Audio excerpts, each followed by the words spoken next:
بعض لوگ آپ کو مجدد کہتے ہیں، اس بارے میں آپ کیا فرماتے ہیں؟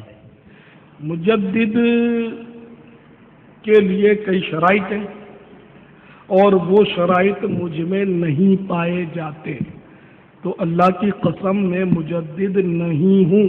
جس نے بولا وہ رجوع کرے اور آئندہ کوئی مجھے مجدد نہ بولا کرے، میں مجدد نہیں ہوں۔ مجدد کے شرائط ہوتے ہیں، جیسے ہمارے غوث اعظم رضی اللہ تعالیٰ عنہ، وہ بھی مجدد نہیں تھے، توہین نہیں ہے غوث پاک کی، غوث پاک تو ولیوں کے سردار ہیں، مجدد سے بھی بڑے ہیں، کئی مجددین ان کے غلام ہیں، لیکن مجدد نہیں تھے غوث پاک۔ خواجہ غریب نواز کہاں مجدد تھے؟ داتا علی اجوری کہاں مجدد تھے؟ تو ہر شخص ہر عالم یا ہر ولی یا ہر بزرگ یا ہر پیر مجدد نہیں ہوتا، اس کے شرائط ہی الگ ہیں۔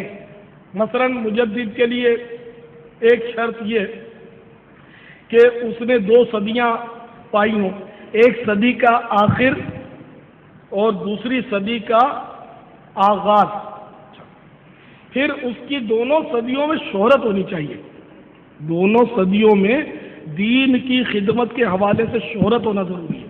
نہ مجدد بننے کی کوئی تڑپ ہونی چاہیے، ہمیں اللہ کی رضا چاہیے، اور اللہ کی رضا کے لیے مجدد ہونا شرط نہیں، ورنہ سارے مجدد بننے کے چکر میں پڑ جائیں گے۔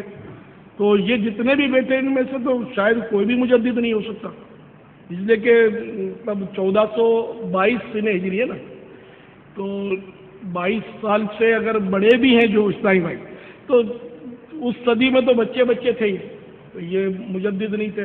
علماء نہیں ہیں ہم لوگ، عالم ہونا شرط ہے اس کے لیے، اور اس کی علمی خدمات، دینی خدمات، علمی خدمات ایسی ہوں اور بہت بڑا عالم ہو، وہ دونوں صدیوں میں علمی خدمات اور دینی خدمات کے حوالے سے اس کی شہرت ہونی چاہیے، تو وہ میرے میں نہیں ہے خوبیاں، تو مجھے مجدد نہ کہا کریں، میں انکساری نہیں کر رہا، میں حقیقت کا اعتراف کر رہا ہوں، مجدد نہیں ہوں۔ تو مجھے کوئی غم بھی نہیں ہے کہ میرے غوث پاک کو بھی مجدد نہیں کہا گیا، کہ ان میں بھی یہ شرائط موجود نہیں تھے، ہر صحابی مجدد نہیں تھا، بلکہ صحابہ کرام میں ایک بھی صحابی مجدد نہیں تھا رضی اللہ تعالیٰ عنہ اجمعین۔ حضرت عمر بن عبد العزیز رضی اللہ تعالیٰ عنہ مجدد تھے، تو شرائط ان میں پائے گئے نا، تو اس لیے مجدد نہ کہا کریں مجھے۔ اور عوام جو ہے، العوام کل انعام، عوام چوپایوں کی طرح ہوتی ہے، ایک محاورہ ہے، عوام کو اتنے پلے نہیں پڑتا، میری بات سر سے گزر رہی ہے، یار کیا بولنے لگے، مجدد کیا ہوتا ہے؟ انڈیا میں چلی بات کیا، میری مجدد یہ دیوانے باز بولتے رہتے ہیں، میں بولتا ہوں، منع کرتا ہوں، وہ انکساری کرتے ہیں، ان کو پتہ نہیں کہ مجدد بولتے کس کو۔